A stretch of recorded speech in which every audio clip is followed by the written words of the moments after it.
Bien, bonjour à tous. Aujourd'hui, je vous retrouve avec la toute première pause discussion et je reçois aujourd'hui Mélissa Lejar, qui est arbitre de football international. Bonjour, Madame Lejar. Bonjour, Tout d'abord, merci d'être venue. de rien. Vous êtes arbitre de foot international, donc qu'est-ce qui vous a donné envie de devenir arbitre de football? Alors, c'est un petit peu rigolo. Au début, c'est à Paris. Donc, je jouais au foot quand j'étais adolescente et j'étais pas la personne la plus fair-play sur le terrain. Et lors d'un tournoi en France avec mon équipe à l'époque, je m'étais un petit peu disputée avec l'arbitre et il m'avait dit, tu te rends pas compte à quel point c'est compliqué. Et puis j'ai dit, bah oui, ah oui, je peux le faire mieux que vous, j'en suis sûre, je vais passer les examens dans mon pays. Et finalement, c'est c'est exactement ce que j'ai fait. Et puis je me suis pris au jeu. Donc à la base, c'est vraiment sur à Paris, il fallait des arbitres. Les clubs de foot ont besoin d'arbitres. C'est nécessaire d'avoir des arbitres affiliés. Donc tout le monde a trouvé que c'était une bonne idée finalement. Et puis je m'y suis prise et j'ai arrêté de jouer et je suis restée que arbitre. Et comment vous êtes arrivé à un niveau international? Et ça, c'est quelque chose qui arrive. Donc au début, quand j'ai commencé à arbitrer, j'ai pas de frère qui joue au football, etc. Donc moi, je jouais en compétition féminine.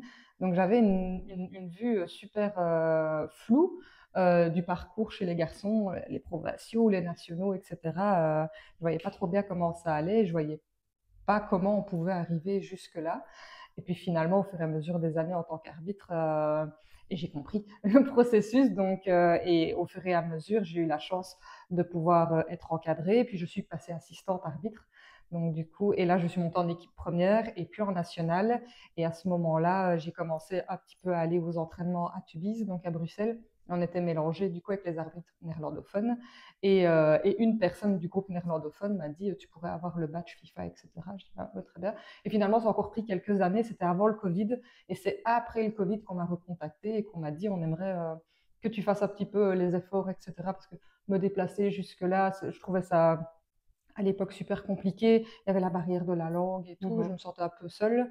Et puis finalement, au moment où on me recontacte après le Covid, on me dit les choses ont changé, l'encadrement est différent, faut pas te sentir exclu, faut pas te sentir à part, tu as un bon niveau, tu as vraiment quelque chose à jouer. Bon, bah, ma foi. Et donc j'y suis allée, j'ai fait en effet ce qu'il fallait pendant une saison et j'ai été sur la liste. J'ai eu la chance d'être sur la liste et de décrocher ce fameux badge. Et ça fait combien de temps que vous arbitrez? Donc, je suis arbitre depuis 17 ans. Ça fait super longtemps. Je suis restée longtemps en jeune. L'encadrement des arbitres a vraiment beaucoup changé en 17 ans. Et heureusement, à l'époque, il fallait faire une saison par catégorie. Donc, une fois en minime, et puis en cadet, et puis en scolaire. Ça prenait une plombe pour monter. Et donc, ici, maintenant, c'est complètement différent. Et donc, 17 ans que je suis arbitre, oui, et j'ai le badge FIFA depuis seulement 3 ans. Je suis en équipe première depuis 2018, donc après 10 ans, je suis montée en division 3.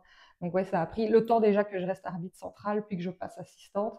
Et puis malheureusement, il y a eu la toute grosse saison, voire même presque deux de Covid.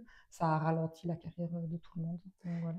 Et vous faites un métier qui n'est pas facile. Comment est-ce que vous vous préparez avant un match? Alors, avant un match, peu importe le match, parce que des fois, bah, du coup, c'est en international, des fois, c'est un match amical, des fois, c'est une division 2, des fois, c'est une division 3, un match féminin.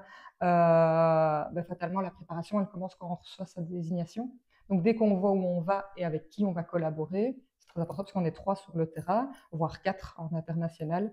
Donc, déjà, prendre connaissance de toutes les informations du match, c'est important. Un peu regarder, c'est pas nécessaire, mais on aime quand même bien regarder un peu le classement, voir si c'est un match important, si c'est un match de haut de tableau, un match de fin de tableau, pour la descente, pour la montée, des gens qui ont besoin de poids, des choses un peu comme ça. Est-ce que le match aller a été compliqué?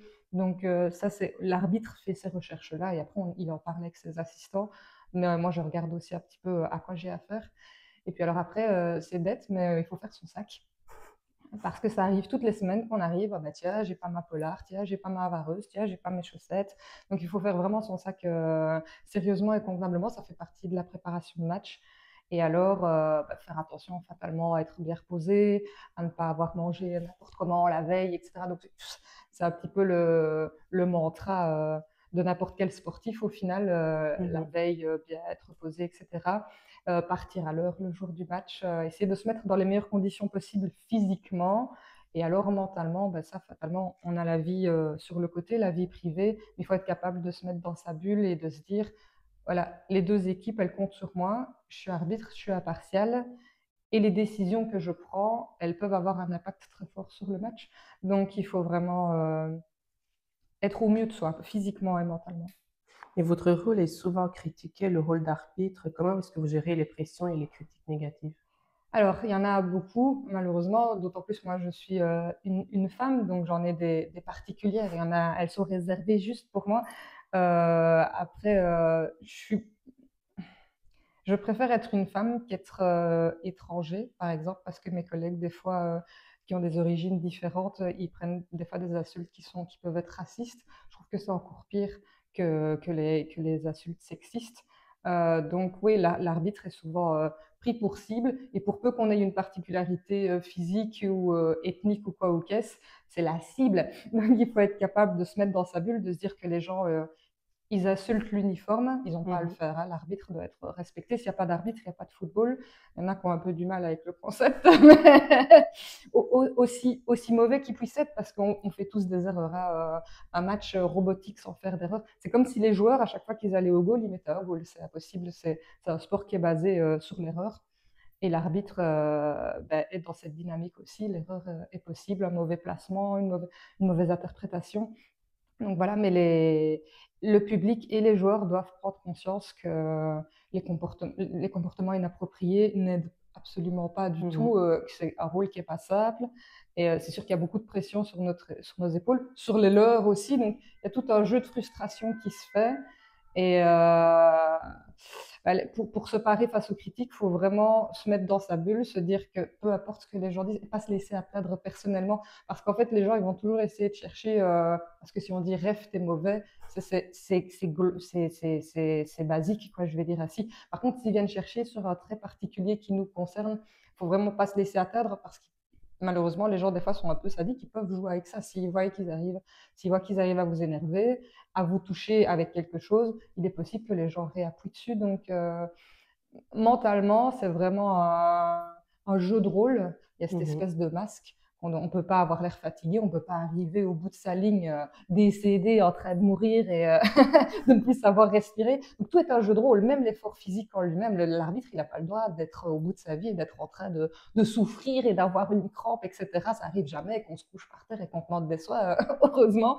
Donc c'est un jeu de rôle complet, en fait, mentalement et physiquement. L'arbitre, il doit toujours être cet élément neutre, et les gens oublient que c'est un être humain derrière, et je pense que c'est ça qui fait que les gens des fois se lâchent, malheureusement, et ils s'imaginent pas derrière. Et ça arrive des fois après le match qu'on discute dans la buvette ou à la sortie des vestiaires avec des joueurs, et des gens viennent s'excuser.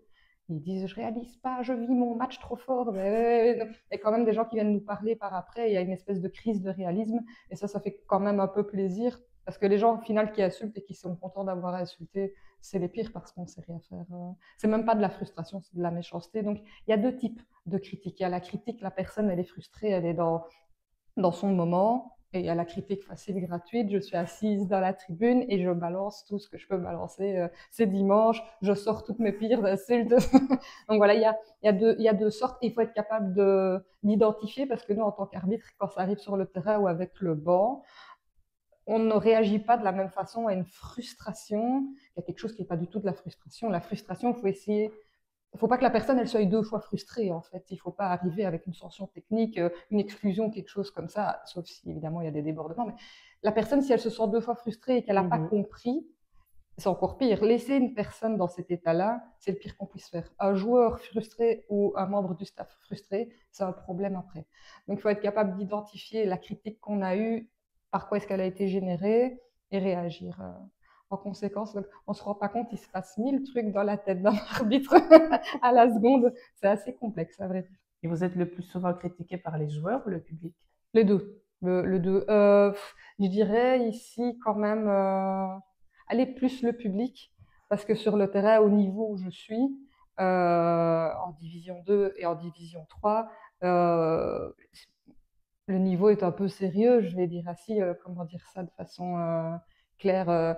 C'est Les gens sont là depuis longtemps, il y a de l'enjeu, ils sont pas là pour se défouler. C'est par exemple les jeunes arbitres qui sont toujours en équipe provinciale, ils arrivent, le niveau est absolument pas le même, ni physiquement, ni mentalement. Donc je dis pas que c'est moins important, Mais il n'y a peut-être pas, ici en Division 2, on a souvent affaire des fois à des joueurs qui ont joué plus haut, il y a plus de respect, il y a plus de quelque chose. Donc au niveau du terrain en lui-même, c'est relativement assez rare qu'il y ait des débordements exagérés qui nécessitent des sanctions disciplinaires assez importantes. Ça arrive malheureusement. Mais oui, les gens dans le public, ils sont planqués. Ça arrive plus souvent du public que du terrain. Et est-ce qu'en 17 ans, vous avez rencontré des obstacles parce que vous êtes quand même dans un univers encore très masculin? Ben oui, oui, oui, oui, en effet, à l'époque, il existait, donc quand je vous ai dit au départ, j'avais déjà été à l'entraînement à Tubize, etc., parce que c'est au centre de formation, et il existait des entraînements que pour le groupe féminin, ce que Mhm. moi, personnellement, déjà à l'époque, je trouvais ridicule. Et puis donc, quand on m'a fait revenir après le Covid, on a été mélangé aux garçons, donc c'est tout le groupe féminin et le groupe des candidats au football professionnel. Du coup, on a des sessions techniques ensemble. Donc, il y a des choses qui ont évolué avec le temps, fatalement. Mais il y a toujours oui, cette histoire de sport masculin. Donc, ah oui, le groupe des garçons et les filles.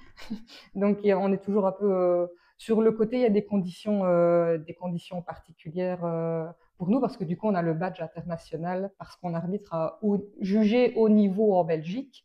Le niveau du football belge est relativement assez haut. Par exemple, au Luxembourg, où le niveau est plus faible, je vais dire ainsi, l'arbitre du Luxembourg, l'arbitre féminine, elle arbitre chez elle au plus haut niveau. Mais le plus haut niveau luxembourgeois équivaut à la D2, D3 chez nous. Donc, au final, il y a une espèce de niveau général qui est fait sur l'Europe. Et Mhm. chez nous, en Belgique, on estime que les arbitres féminines qui ont atteint le niveau que j'ai, on est au plus haut. Il n'y a aucune fille qui a atteint actuellement, qui est en niveau professionnel. Donc en fait, les sacs qu'on est là pour l'instant, on est toutes plus ou moins au même niveau. Alors du coup, c'est particulier parce que les gens disent, vous n'êtes pas professionnel, mais vous avez le badge international, c'est plus facile pour vous. C'est pas spécialement plus facile. Donc oui, on est à part tout en étant dans le groupe. Moi, je me sens bien fondue dans la masse. Personnellement, les tests sont les mêmes, que ce soit pour les filles ou pour les garçons. On pourrait dire que c'est un obstacle, c'en est pas du tout. En fait, le test, il équivaut à la division dans laquelle on veut arbitrer. Qu'on soit une fille ou un garçon, le match, il va être le même. Les joueurs, ils vont pas ralentir en se disant, attends. Donc, on pourrait juger qu'il y a des obstacles et d'un autre côté, on peut réfléchir à une autre philosophie en se disant qu'on est obligé de s'intégrer et de suivre le niveau des garçons. Après, on peut rencontrer des personnalités qui ont du mal avec le fait qu'une femme soit arbitre. Ça va. J'ai rencontré des obstacles, je pourrais encore en rencontrer, mais j'ai tendance à relativiser et à me battre. Si je suis encore là après 17 ans, c'est que j'ai tout passé, donc ça va. Est-ce que vous avez une expérience qui vous a marqué sur le terrain, que vous n'oubliez pas? C'est un peu compliqué en fait cette question-là parce qu'il y a les conditions. Est-ce que c'est vraiment une expérience sur le terrain? Est-ce que c'est le pays où j'étais si c'était un déplacement à l'étranger? Est-ce que c'était un jour en particulier? Est-ce que c'était le travail d'équipe avec mes collègues? Est-ce que c'est des équipes? Il y a plein de bons moments en fait, vraiment plein. J'ai eu la chance parce qu'il y a des légendes hein, sur Liège, des joueurs un peu légendes.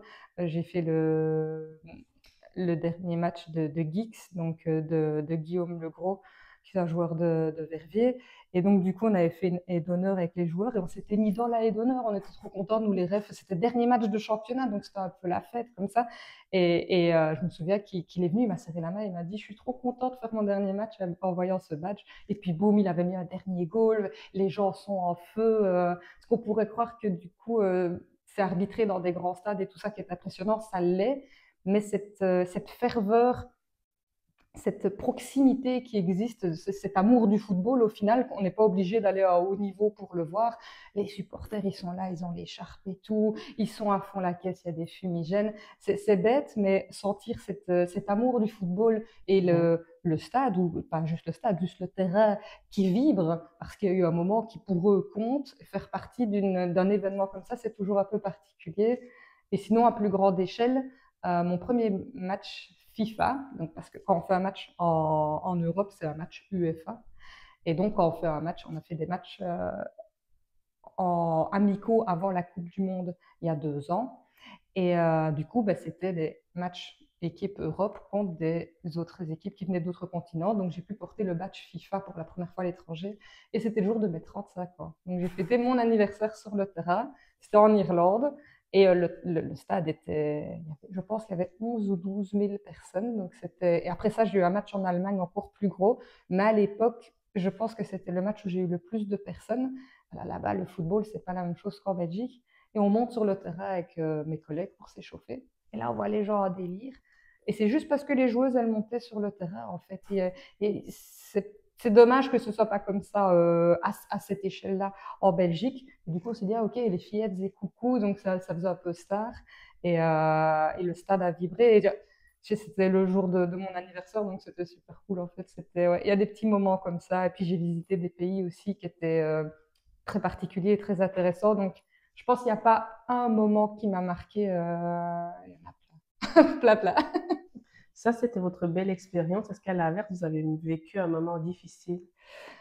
Bref, pareil, comment en choisir un? Parce qu'il peut y avoir des moments difficiles d'ordre différent. Il peut y avoir une blessure, un souci physique. Ça, j'ai jamais eu. J'ai eu la chance, je me suis jamais blessée en match. J'ai jamais dû abandonner un match parce que ça peut arriver que ça arrive pas souvent, donc on se dit on est invincible, mais ça arrive des fois que l'arbitre se blesse et qu'ils doivent passer le flambeau à quelqu'un d'autre.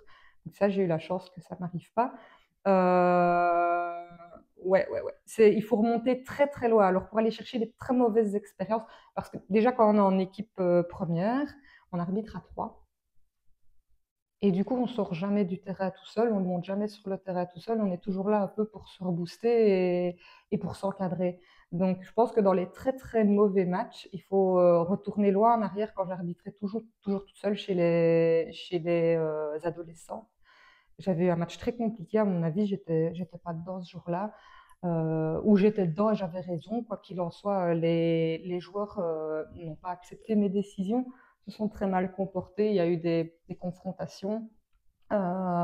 Les joueurs se sont mis autour de moi, ils m'ont insulté. Et bizarrement, également, les encadrants du club sont montés sur le terrain, sont venus jusqu'à mon vestiaire après pour me dire que c'était un scandale, etc. Et j'étais toute seule. Et j'avais pas été accompagnée, j'étais vraiment toute seule à ce match-là.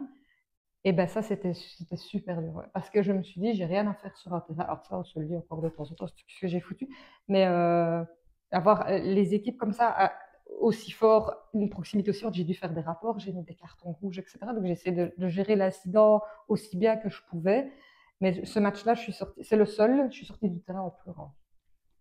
Ça, malheureusement, ça arrive encore de nos jours. C'est très dur de commencer à arbitrer quand on est jeune. Il peut y avoir des matchs horribles de ce type, malheureusement. Et ouais, à mon avis, c'est le pire parce que c'est le seul où j'ai quitté le match en larmes. J'étais vraiment en larmes et je pense que j'ai pris 2-3 semaines de congé après ça parce que j'avais peur de remonter sur le terrain. Donc ça doit être le pire, mais ça date pas d'hier. Mais c'est le pire. Et vous avez une expérience de 17 ans. Quelles sont les qualités pour être un bon arbitre, selon vous? Bah, je pense que la première qualité, c'est l'honnêteté, l'objectivité, en fait, être capable de regarder un match de foot sans... de vraiment regarder un match de foot, en fait, de pas se dire je suis mon équipe et je regarde à chaque fois le match de mon équipe. Être capable de regarder le match et de comprendre les décisions et d'être d'accord avec les décisions, peu importe que ce soit pour ou contre l'équipe qu'on aime bien. Donc déjà, ça, c'est l'objectivité et la transparence, c'est la plus grande des qualités, parce qu'au moment où on arrive au terrain, qu'il y ait quelqu'un qu'on n'aime pas, on n'aime pas le stade, on n'aime pas le machin, on a été peut-être mal accueilli. Il faut être capable de se dire, je dois prendre les décisions qui respectent les lois du jeu et je dois arbitrer ce match en fait. Donc c'est super important d'être capable d'agir sans parti pris, sans laisser le côté émotionnel. Ça c'est super dur, hein, évidemment, on a tous de l'émotion en nous, sans laisser le côté émotionnel venir par-dessus et influencer nos décisions. Ça, c'est vraiment, c'est quelque chose qui se travaille, mais je pense que c'est un basique. Et alors, et bien sûr, bah, ça doit arrêter personne. Il faut quand même avoir une certaine condition physique, parce qu'on ne se rend pas compte, un arbitre court énormément. L'arbitre central, il court entre 10 et 12 km par match. Un assistant, ça peut aller entre 6 et 8. Donc, c'est pas rien, en fait. On ne se rend pas compte du tout. C'est pas comme le défenseur qui a donné son ballon. Et puis, non, non, l'arbitre, il fait vraiment des accélérations, des changements de rythme, des changements de direction. C'est quelque chose qui est relativement assez physique. Et il faut être capable de rester lucide en étant fatigué et en étant peut-être un petit peu dans le jus. Donc, il y a une condition physique de base, mais pareil, ça se travaille. On a la chance d'avoir des entraînements, que ce soit au niveau national ou au niveau provincial. Ici sur Liège, on a le centre de formation. On a beaucoup de chance ici sur Liège, on a entraînement tous les jeudis avec des coachs de qualité, avec des sessions techniques et des images de nous-mêmes, de nos propres matchs. Et alors, ça aussi, c'est très important, du coup, dans la même lignée que la lucidité et l'objectivité, il faut avoir beaucoup de remise en question, en fait. Si on va droit dans le mur ou qu'on a fait une erreur, il ne faut pas se dire, oui, essayer de se trouver des excuses. Il faut être capable de se dire, bah là, voilà, ça ne va pas. Il faut être capable de se remettre en question parce que si on ne se remet jamais en question, on n'évolue pas. Et même les arbitres qui sont en professionnel maintenant, qui sont en Jupiler Pro League, ils regardent leur propre match et ils continuent à évoluer, ils continuent à travailler. C'est jamais fini, en fait, c'est jamais la ligne d'arrivée quand on est arbitre. Peu importe le sport, je pense, on est toujours en train d'essayer de s'améliorer. Donc, il faut vraiment être capable de se remettre en question et d'avoir envie de travailler, en fait. C'est la base. Est-ce qu'il y a une différence entre arbitrer chez les hommes ou chez les femmes? Oui, bah oui, ici en Belgique, donc on a la Super League qui est le haut niveau féminin où on officie. Donc ce sont les arbitres de division 2 et de division 1, voire même de division 3 qui officient dans cette compétition-là. Parce qu'elle mérite des arbitres de cette compétition-là. C'est différent, c'est fatalement un peu plus lent. C'est pas pour ça que pour l'arbitre, c'est moins fatigant, parce qu'il peut y avoir plus de longs ballons, etc. C'est pas parce que c'est plus lent que l'arbitre court moins. On peut avoir un match chez les hommes où ça évolue très bien au sol et où c'est facile à suivre, et avoir des ballons dans tous les sens, et on est obligé de faire des démarrages. Donc, la condition physique de l'arbitre n'est pas forcément influencée par le niveau sur le terrain, et il peut y avoir des matchs très compliqués physiquement, que ce soit des équipes un peu plus en forme ou un peu moins en forme. Ça dépend de la façon dont le jeu tourne. Donc, les filles sont un peu plus lentes que les garçons des divisions ici, National A et Division 2. Le jeu peut être plus propre. Le jeu peut être plus construit sur des phases arrêtées. On voit des choses qui sont un peu plus étudiées, etc. Après, c'est comme dans chaque compétition, il faut s'attendre à l'inattendu, que ce soit chez les hommes ou chez les femmes. On peut avoir des choses où on a intérêt à bien connaître ces lois du jeu parce que du coup, on n'était pas prêt.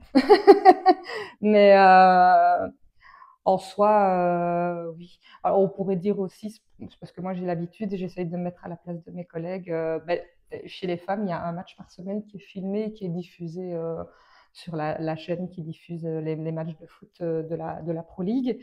Donc du coup, on peut avoir les caméras, on peut avoir la personne qui est avec la régie, qui dit « Ah, la mi-temps, elle va reprendre maintenant, il y a combien de temps additionnel ?» et ça. Donc c'est des choses qui sont un petit peu particulières si on a le match qui est télévisé.